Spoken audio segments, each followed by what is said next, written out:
Good morning, everyone. Today we will talk about one of the most actual topics nowadays, and this is stress. Because outside you can see people who are nervous, stressed, and the reason might be very different. As for our today's agenda, this is leading discussion, stress, its nature and evolution, stress resistance. Next one, how to make stress your friend, and meditation for stress management. So first of all, we'll start with discussion, and there are some questions for you. What is stress? How can you define this feeling in your own words? So please type me in comments with 1 or 2 words. What is stress for you? How can you understand it? So maybe it's to be nervous, to feel uncomfortable. So it might be a kind of feeling that is unpleasant. How do you understand it with your own words? Next question. Do you get stressed easily? So for you, is it easy to get stressed? What should happen? Because for me, it's partially yes, partially no.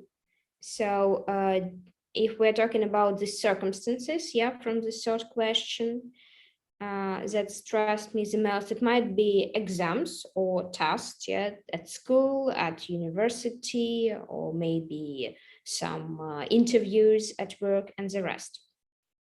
So this might be the circumstances. You've told me that stress is to be sad and nervous, and you get stressed when you have a bad mood.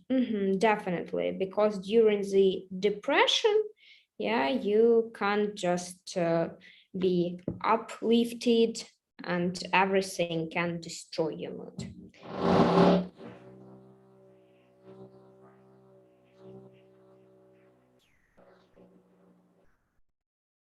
Okay, as you can see drilling, this is my stress for today.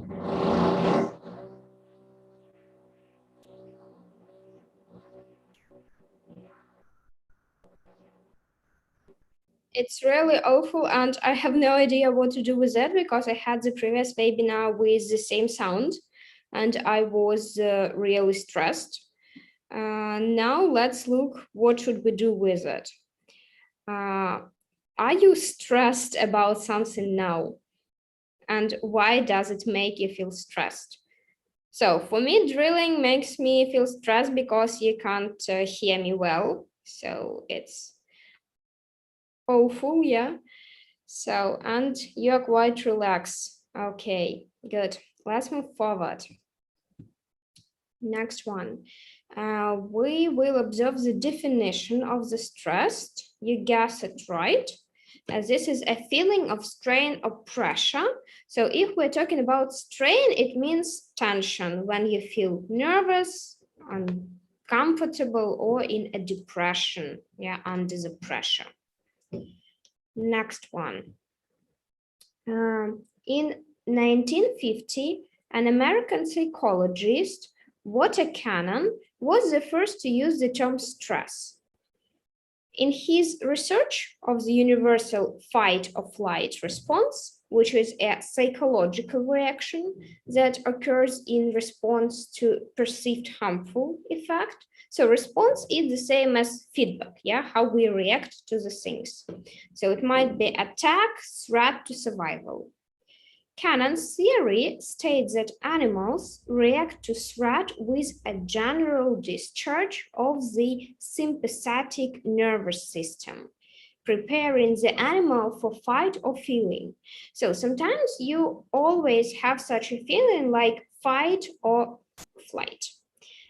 This means that the response to it is an automatic psychological reaction to an event that is perceived as stressful or frightening.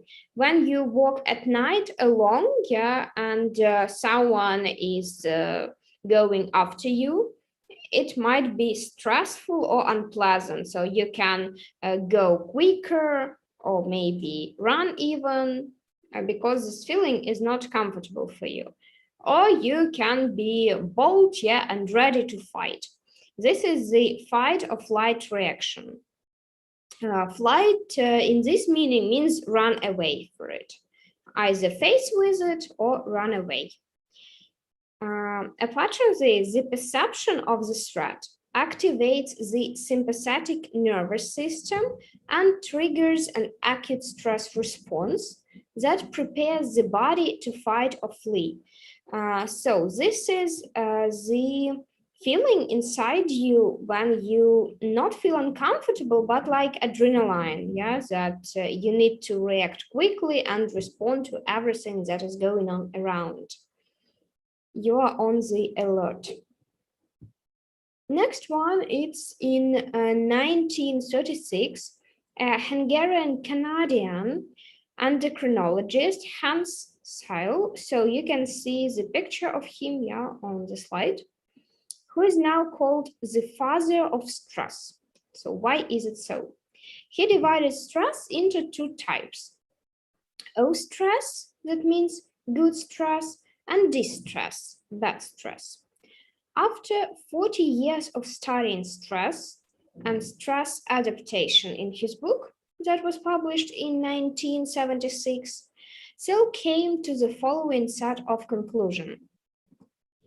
So the first one, stress in the non-specific response of the body to any demand for change. Second, stress-wise, however, the fact is that it doesn't matter whether the situation is pleasant or unpleasant. So in both, you might be stressed. And the third, what counts is the intensity of the demand it places on the individual to readjust. So it means how each of us react to the situation. How intensive are we, or maybe how scared we might be, how fast we react to what is going on. So this is his qualification in a short way. In 1952, another American scientist, Bernard Goldstone, developed Searle's theory on adaptation energy. The energy a human body produces and using in order to handle stress. This means that Golden axiom can be summarized in 3 simple points. So all these points you can see also with a slide with some diagrams, yeah, alarm, resistance, and exhaustion. So here we can see resistance to stress and time. During the time when we are under the stress in an alarm situation, we try to resist, and after it, on this peak, we are tired and it falls down and called exhaustion, yeah, when you are tired and do not respond to it anyway. And we can see one more stress resistance when it's high and low. Alarm state, emergency response, resistance stage defines the maximum for a short period of time, and exhaustion stage. So this line means normal resistance level, when you can resist it without spending a lot of energy. And bodily organs that we were weak before stress are the first to fall. So this is about our inner exhaustion, like not only emotional, but physical. As for the axiom, the first one, adaptation energy can be created, though the amount of this energy is slower in older age. So when you are younger, you have more energy that is created during this state, such as stressful condition. And when you grow and become older, this amount of energy is lower. It can also be stored as adaptation capital, though the storage capacity has a fixed limit. So this means that for a period of time, you just get this energy you do not waste it or do any activities that might influence it. And it will give you the capacity for a fixed time, for example, 5 minutes or 3 minutes. It depends how many you stored it. And the third point is if a person spends his or her adaptation energy faster than creates it, she will have to draw on his or her capital reserve. When this is exhausted, a person dies. It means that we all have the vessel, yeah, for example, you can imagine a glass with water and you pour a little bit water each time and you just store it.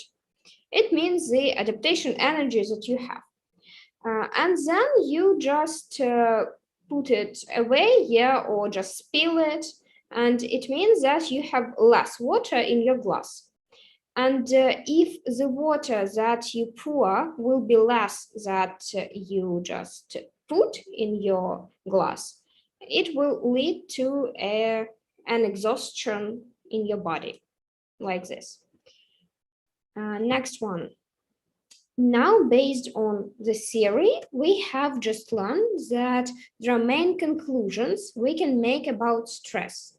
So what is the conclusion about stress? Can we manage it? Is it possible? How can we fight with it? So the same, yeah, in a stressful situation, you can calm yourself down. And if it would be more, then you get stressed. You can have a balance between it. So it's easy to be on this simple line when you can fight and counteroppose it.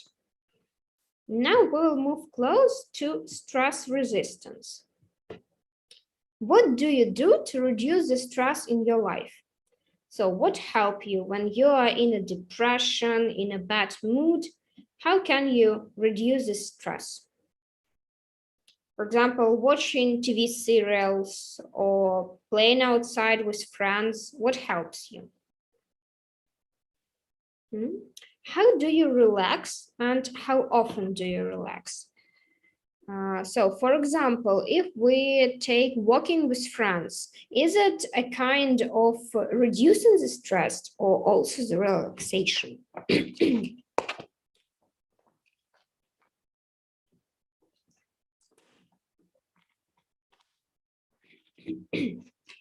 So, for example, if you, my friend, help me, and relaxing. If you are with friends, yeah, it means that friends always behind your side and you know that you can rely on them and it reduces stress. Good. And what type of relaxing? What help you to relax? What activities? Because being with friends, it's not the activity. To communicate with friends, yes, this is activity. So what kind of activities help you to relax? And how often do you do it? For example, going on a holiday trip. Yeah, is it a good way to relax?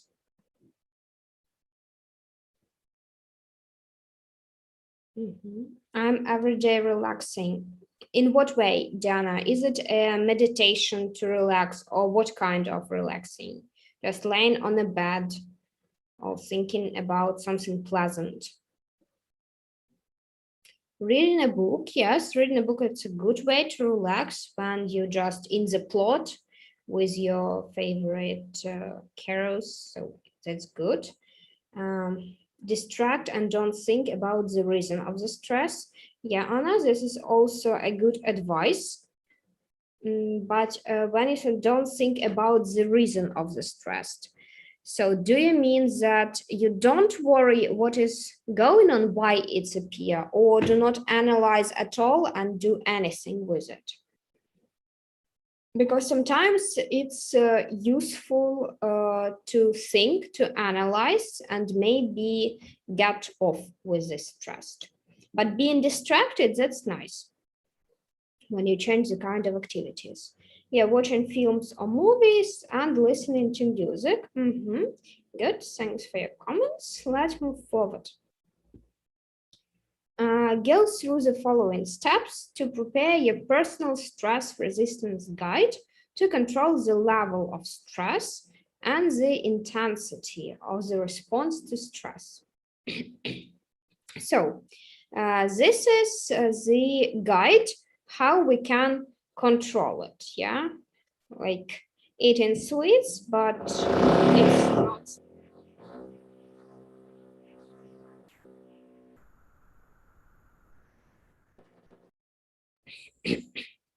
So eating sweets is not a good idea all the time, but it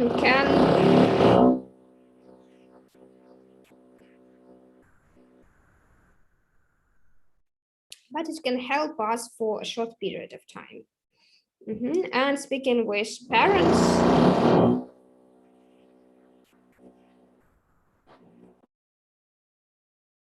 so I'm sorry, and speaking with parents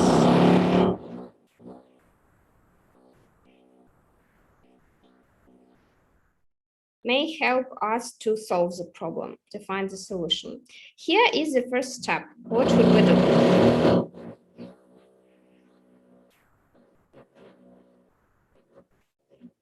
We can remember or imagine a typical stressful situation.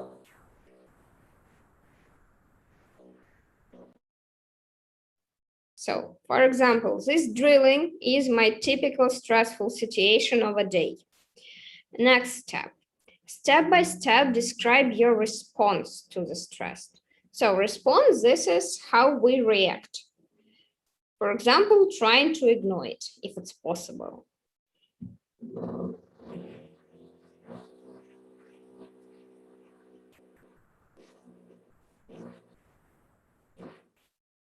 And the next point, what makes you understand that you are stressed out?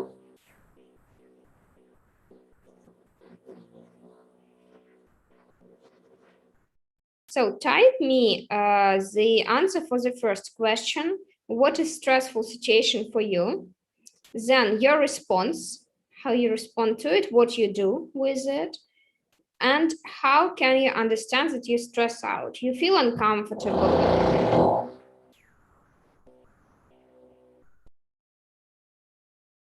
Maybe it disturbs you. So in your chat, type me the answers to this. And what do you usually do? How do you typically behave in a stressful situation?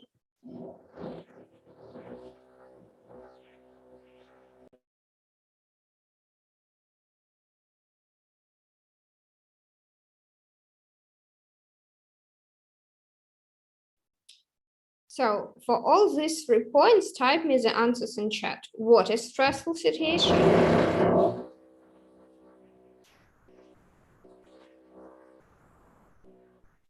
How you respond to it, and how can you understand that you are stressed?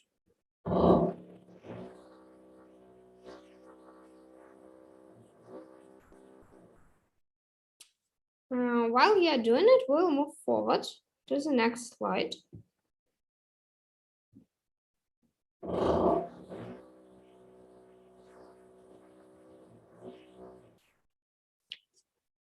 Here you can see several things here up to 15, and you need to decide either this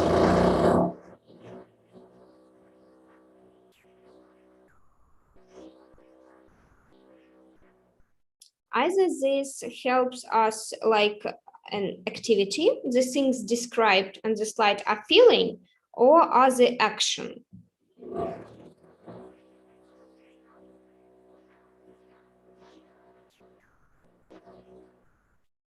So here on the slide, 15 sentences. Is it feeling or action?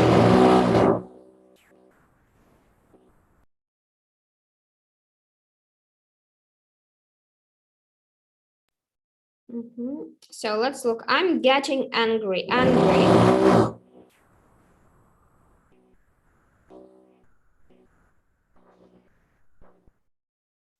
Getting angry, is it feeling or action?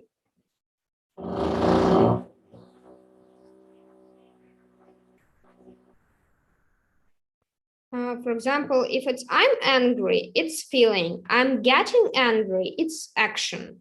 So the first one, action. 1, letter A.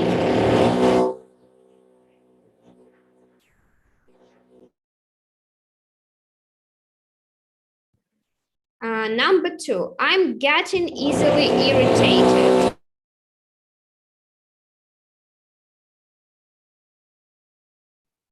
Number 2, feeling or action. I'm getting easily irritated.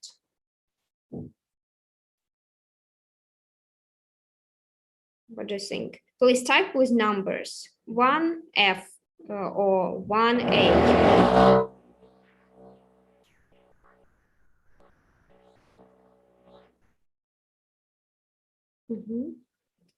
So I'm getting easily irritated, feeling or action.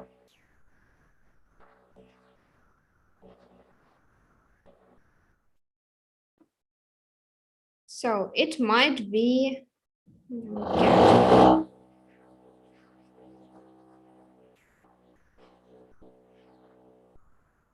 so it's also action, yeah, getting like a process. Number 3, I start having a headache. Having a headache. So it might be a feeling.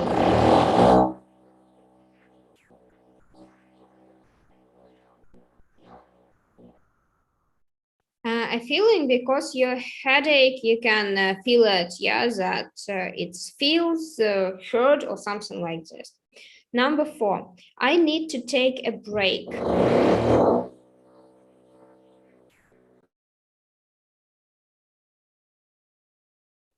If you need to take, it's feeling, yeah, that you are tired, you need to take a break. When you do it, it's already action. But 4, it's feeling. Number 5, I take a coffee break.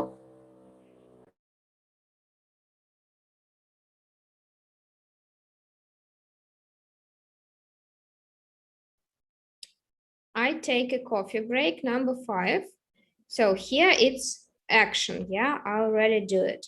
6, I'm trying to find the solution. Feeling or action? Trying to find. This is action. 7, I'm breathing out.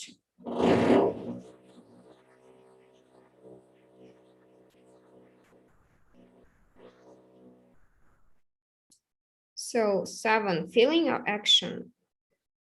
This is the feeling because you are exhausted, you don't have breath, so I'm breathing out, feeling. 8, I'm thinking of a solution.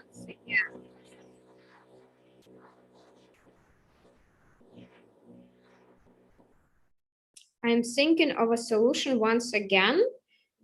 This is action, yeah? What do I do?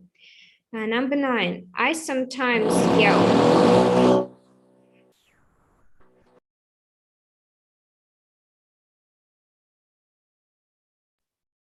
I sometimes yell if alone. So this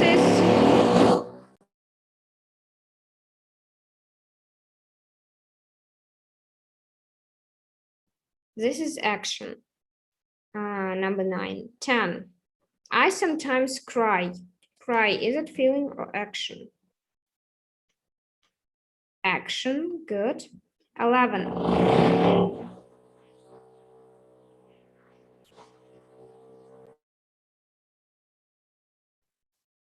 I'm putting myself together. Feeling or action?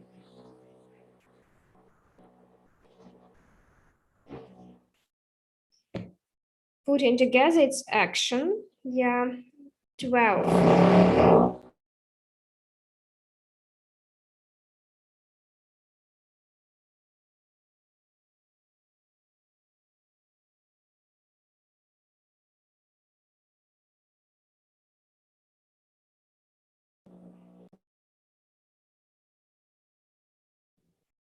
I'm thinking of a solution once again. It means action. Action, yeah. 12, action.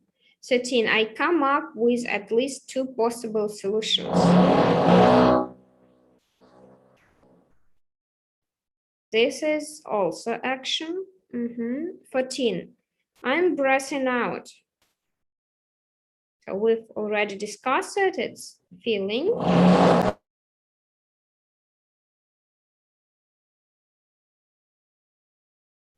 And I start to implement the solution I've chosen to act.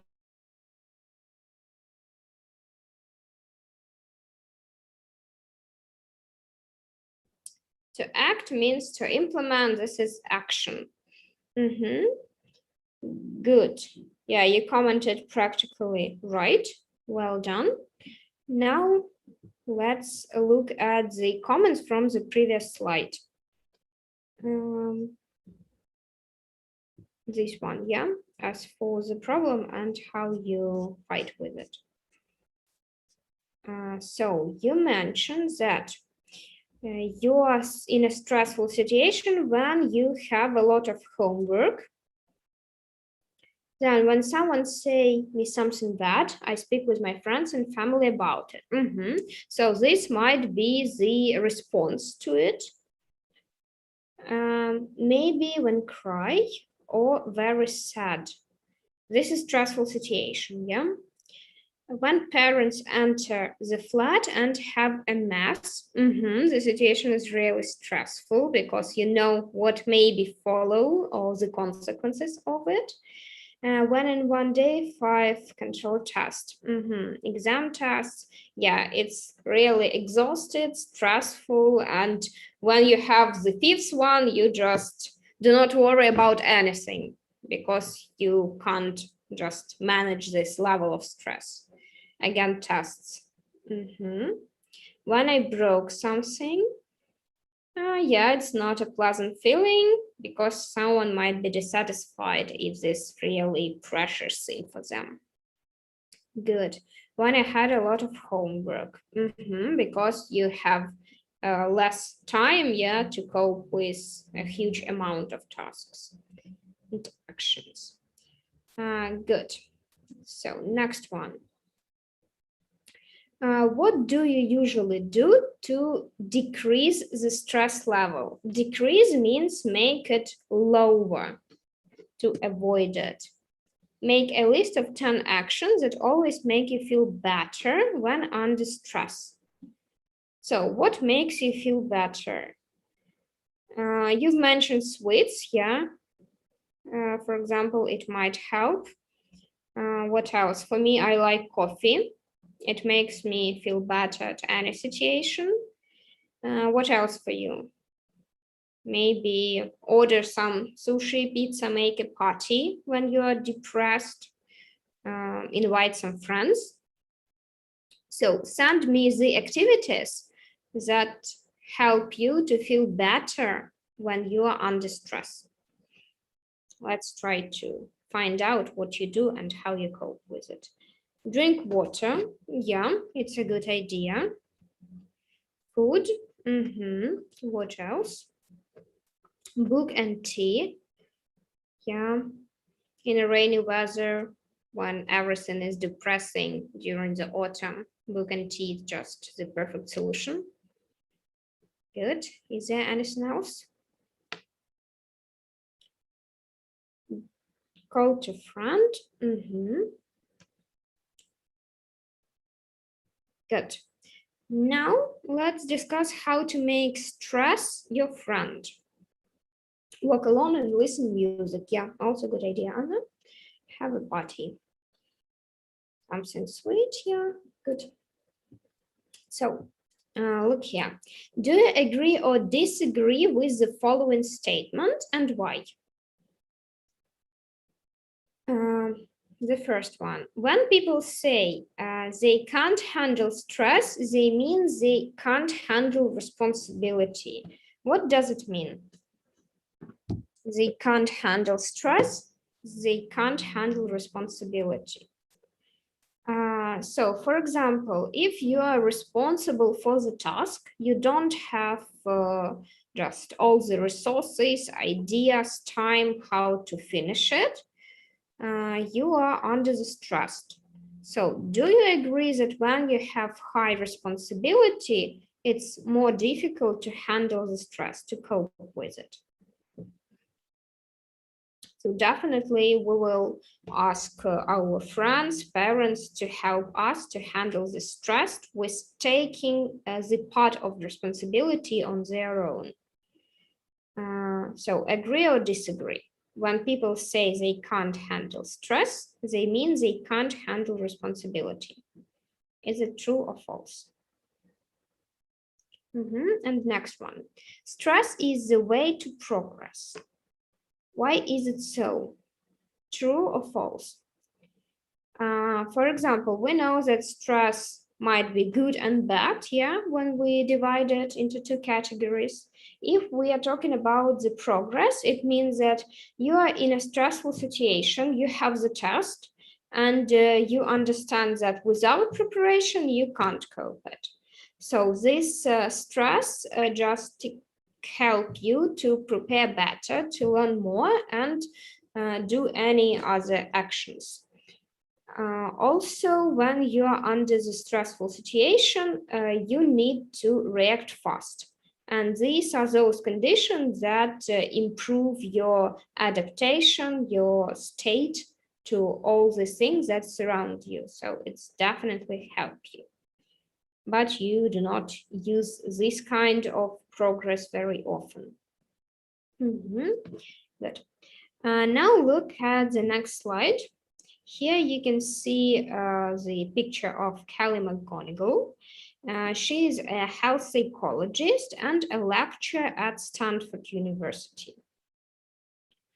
She says that the popular ideas about stress might be re-evaluated in the light of new research on how the beliefs held about stress.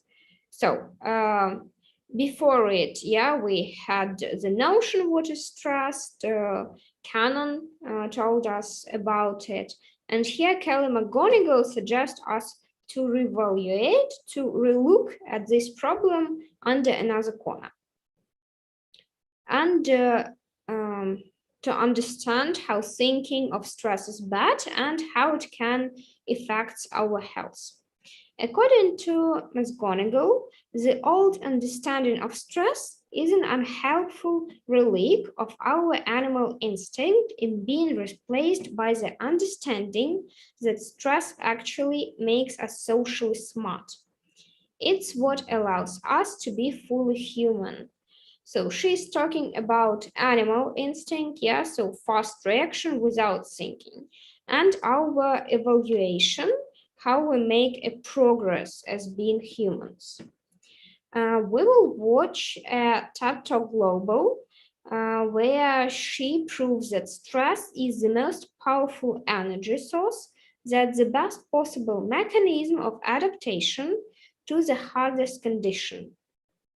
So be attentive and try to get why stress is the most powerful energy source.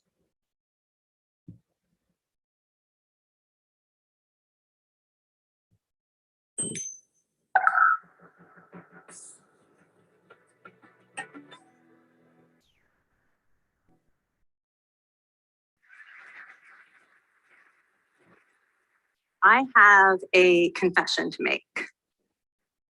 But first, I want you to make a little confession to me. In the past year, I want you to just raise your hand if you've experienced relatively little stress. Anyone? How about a moderate amount of stress? Who's experienced a lot of stress? Yeah, me too. But that is not my confession. My confession is this: I am a health psychologist, and my mission is to help people be happier and healthier. But I fear that something I've been teaching for the last 10 years is doing more harm than good, and it has to do with stress.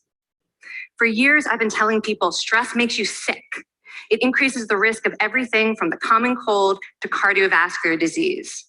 Basically, I've turned stress into the enemy. But I've changed my mind about stress. And today, I want to change yours. Let me start with the study that made me rethink my whole approach to stress. This study tracked 30,000 adults in the United States for 8 years. And they started by asking people, how much stress have you experienced in the last year? They also asked, do you believe that stress is harmful for your health?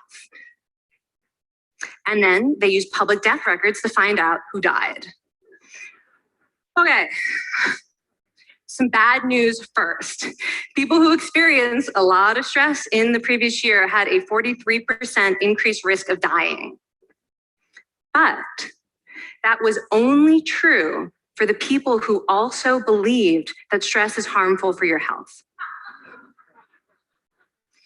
People who experienced a lot of stress but did not view stress as harmful were no more likely to die. In fact, they had the lowest risk of dying of anyone in the study, including people who had relatively little stress. Now, the researchers estimated that over the 8 years they were tracking deaths, 182,000 Americans died prematurely, not from stress, but from the belief that stress is bad for you. That is over 20,000 deaths a year. Now, if that estimate is correct, that would make believing stress is bad for you the 15th largest cause of death in the United States last year, killing more people than skin cancer, HIV, AIDS, and homicide. You can see why this study freaked me out. Here I've been spending so much energy telling people stress is bad for your health. So this study got me wondering, can changing how you think about stress make you healthier? And here the science says yes. When you change your mind about stress, you can change your body's response to stress. Now, to explain how this works, I want you all to pretend that you are participants in a study designed to stress you out. It's called the social stress test. You come into the laboratory and you're told you have to give a 5-minute impromptu speech on your personal weaknesses to a panel of expert evaluators sitting right in front of you. And to make sure you feel the pressure, there are bright lights and a camera in your face, kind of like this. And the evaluators have been trained to give you discouraging nonverbal feedback, like this.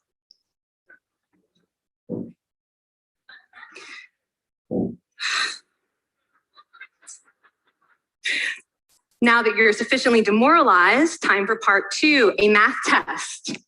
And unbeknownst to you, the experimenter has been trained to harass you during it. Now, we're gonna all do this together. It's gonna be fun for me. Okay. I want you all to count backwards from 996 in increments of 7. You're gonna do this out loud as fast as you can, starting with 996. Go. Go faster. Faster, please. You're going too slow. Stop, stop, stop, stop. That guy made a mistake. We're gonna have to start all over again. You're not very good at this, are you? Okay, so you get the idea. Now, if you were actually in this study, you'd probably be a little stressed out. Your heart might be pounding, you might be breathing faster, maybe breaking out into a sweat. And normally we interpret these physical changes as anxiety or signs that we aren't coping very well with the pressure. But what if you viewed them instead as signs that your body was energized, was preparing you to meet this challenge? Now, that is exactly what participants were told in a study conducted at Harvard University. Before they went through the social stress test, they were taught to rethink their stress response as helpful. That pounding heart is preparing you for action. If you're breathing faster, it's no problem. It's getting more oxygen to your brain. And participants who learned to view the stress response as helpful for their performance, well, they were less stressed out, less anxious, more confident. But the most fascinating finding to me was how their physical stress response changed. Now, in a typical stress response, your heart rate goes up and your blood vessels constrict like this. And this is one of the reasons that chronic stress is sometimes associated with cardiovascular disease. It's not really healthy to be in this state all the time. But in the study, when participants viewed their stress response as helpful, their blood vessels stayed relaxed like this. Their heart was still pounding, but this is a much healthier cardiovascular profile. It actually looks a lot like what happens in moments of joy and courage.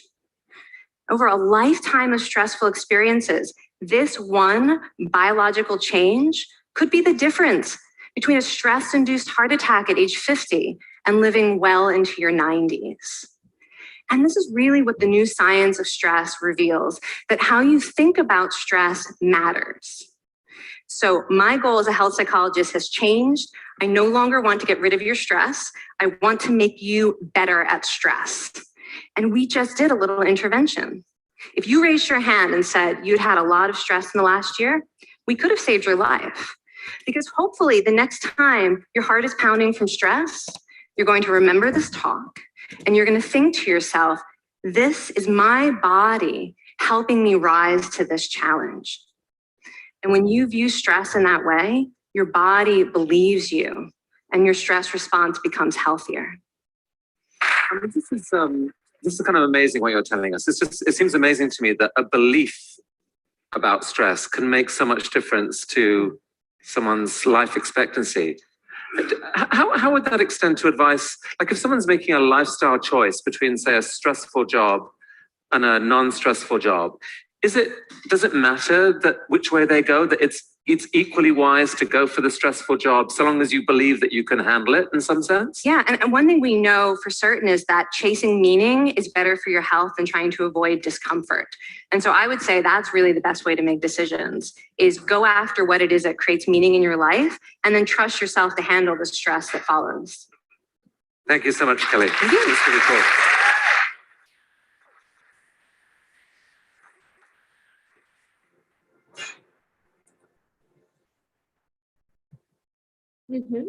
So you watched the video.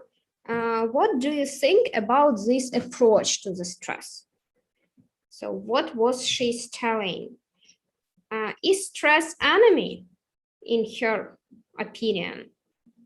So no, it's not. Stress, it's something that help us. Yeah, and how can you manage with the stress? If you think that stress is harmful for your health, it will be. If you think that it's not, it isn't. So how you think really matters. Your ideas, your reaction to everything influence your health as well. So at the end, when there was a discussion about the job, yeah, choose which job is important, stressful one or not stressful one. So it's better to choose what you really want. If you think that this task, this job, this game, yeah, even if it's difficult, really important, you should choose it and be sure that you manage the stress. Yeah, good. Now we'll move forward to the meditation for the stress. First of all, let's look closer. What is the meditation? Meditation is a practice where a person uses a particular technique, such as focusing their mind on a particular object, thought or activity, and to achieve a mentally clear and emotionally calm state. Meditation may be used with the aim of reducing stress, anxiety, depression, and pain, and increasing peace, perception of something, or self-concept, as well as well-being. Meditation is an ancient practice, but scientists still discover all of it like a beneficial thing.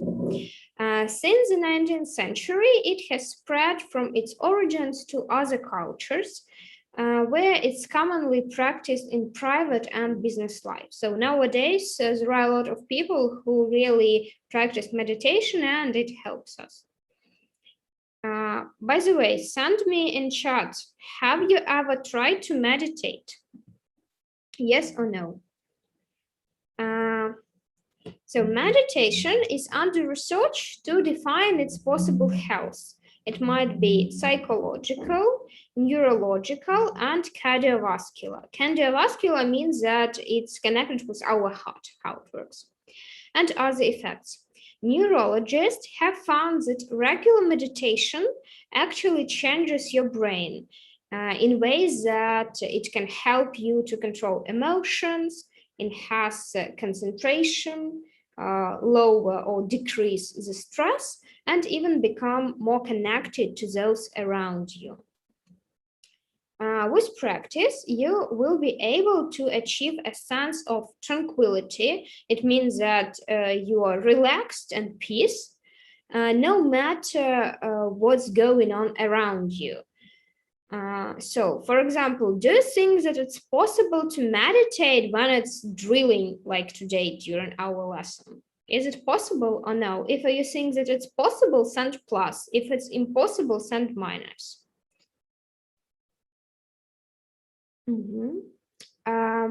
So there are about 100 different ways to meditate.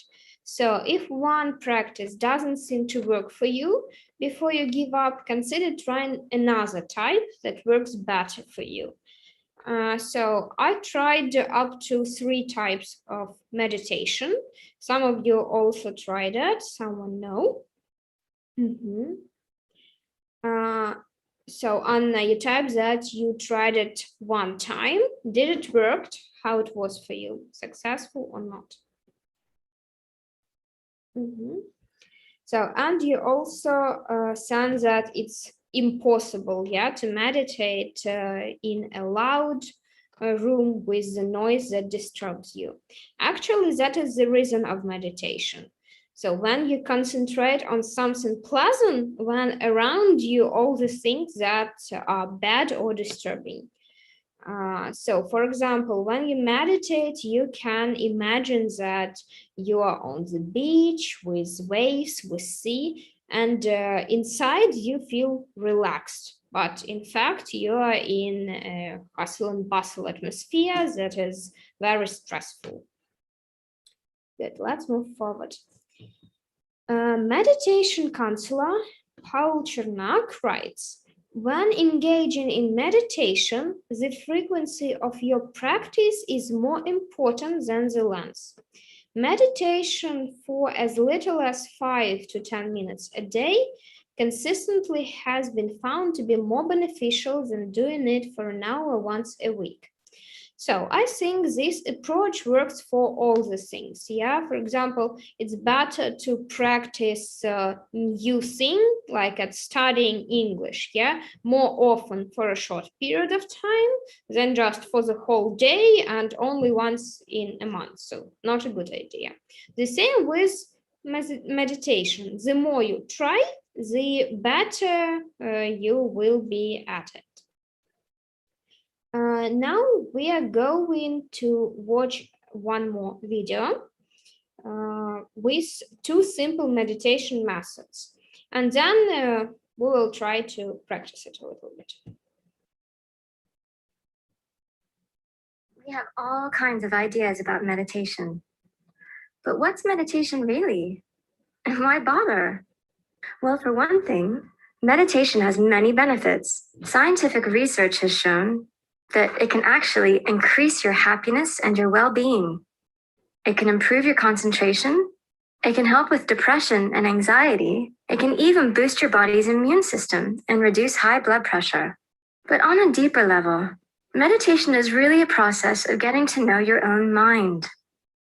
It's a way of coming to understand and work with your mind so you can get the best out of it. Meditation is not about sitting in a blank state without thinking of anything at all. It's not about blissing out in a state of peace and openness. And it's not about struggling against your thoughts and emotions, blocking them, or trying to make them go away. The actual practice of meditation is really very simple. All you have to do is sit upright in a comfortable and relaxed position. You leave your eyes open and allow your gaze to be relaxed and natural. Then simply relax your mind. Allow your mind to be just as it is. Open, spacious, calm, and yet completely aware. You simply let your thoughts and emotions, or whatever arises, come and go without clinging to them. Just let go, relax, and remain in the pure awareness of the present moment. When we allow our mind to settle in its own natural peace, when you first begin to sit, you may find that you're easily distracted and your mind gets carried away by all kinds of thoughts and emotions.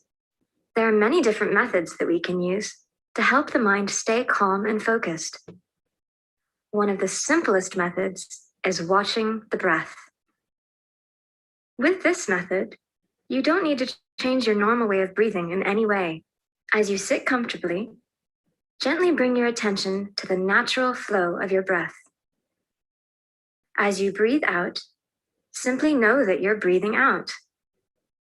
And as you breathe in, simply know that you're breathing in. There's no need for any running commentary or analysis. There's just pure knowing, pure attention, and pure presence. The main point is to keep your attention lightly focused on that out breath.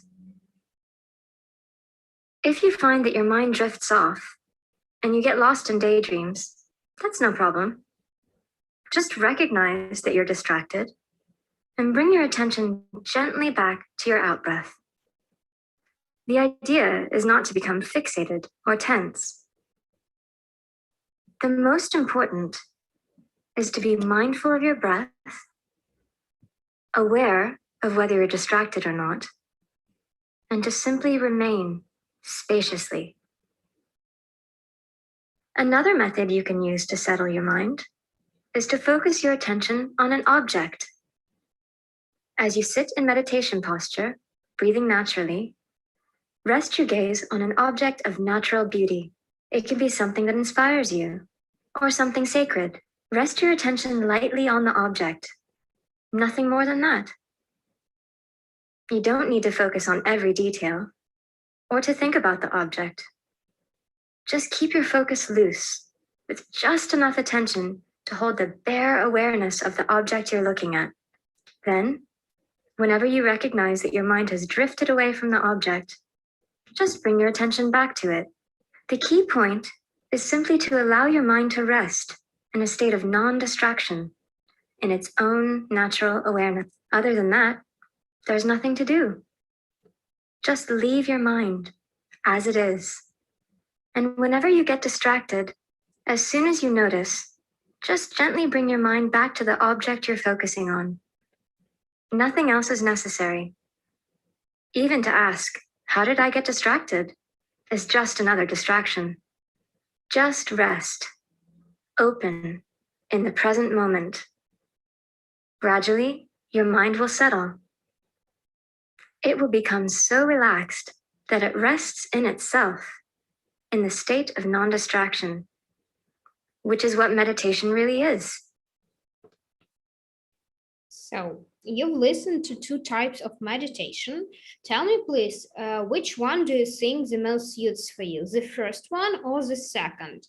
The first was when you do not concentrate on a thing, just you allow all your thoughts to come into your mind, and one thought came and went away, went away. And the second way, it's when you concentrate on one thing only, and when there are any other thoughts that come to you, you just try to reject them, to attract and catch your mind back to this thing. So which is the best way for you to meditate, the first one or the second? Not to concentrate on the things and what's going on, or to concentrate on one thing? Which is better, one or two? While you're doing it, I'll tell you a little bit about the project that will be as your home task also for the next lesson. You will have 1 week to complete the project. The topic is the following: fun and calming activities to relieve stress. This might be any activities that you want. For example, you can make a research, and put some activities that help you to relieve stress or to become less stressful, such as coloring pictures, making the bubbles, yes, it bounce, or any other interesting things that just help you to relieve stress. There might be 10 activities, might be one activity, but you need to present it. It might be a picture of something, yeah, either a colorful one with relieving stress, or maybe that you draw.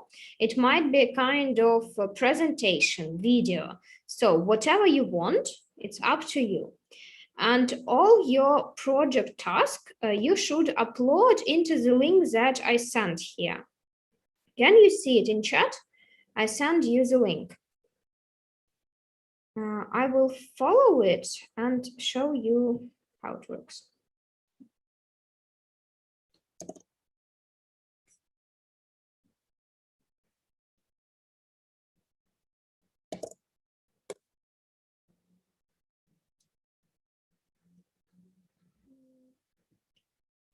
So here you can see Google Drive here and your folder.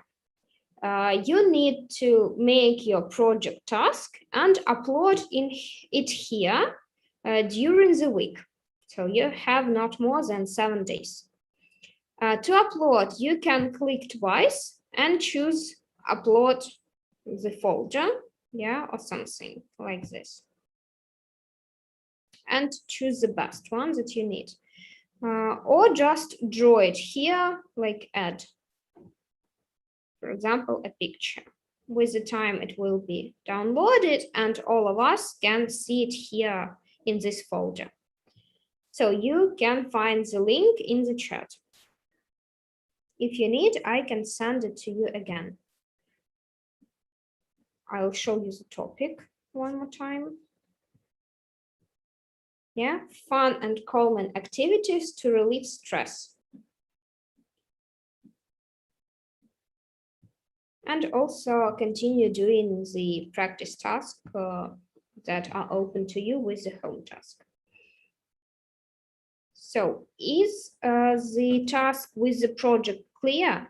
If yes, send me plus. If not, minus. So again, the topic, fun and calming activities to relieve stress.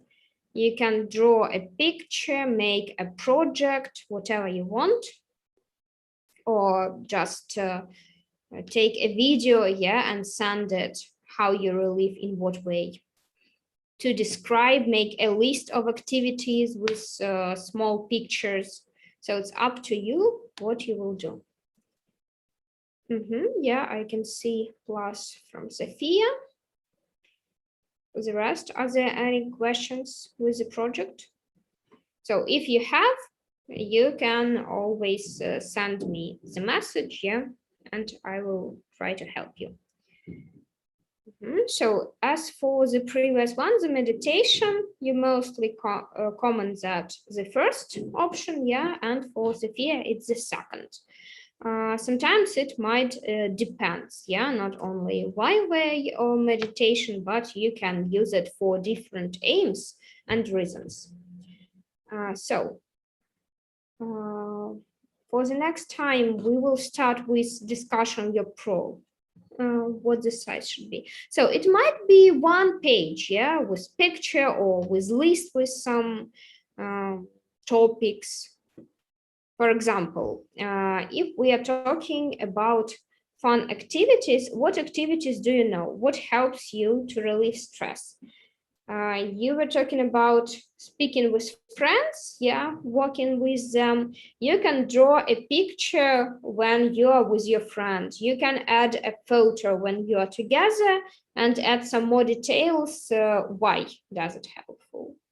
Or maybe find this thing that is interesting and relaxing, such as, what might it be? Pop it, yeah, and the rest. So if this thing helps you, why not? Make a picture of it and describe why is it helpful during the stress. Why not? So are there any other questions? No, okay, a lot of pluses. Good. Thank you for your active participation and see you next week. Bye.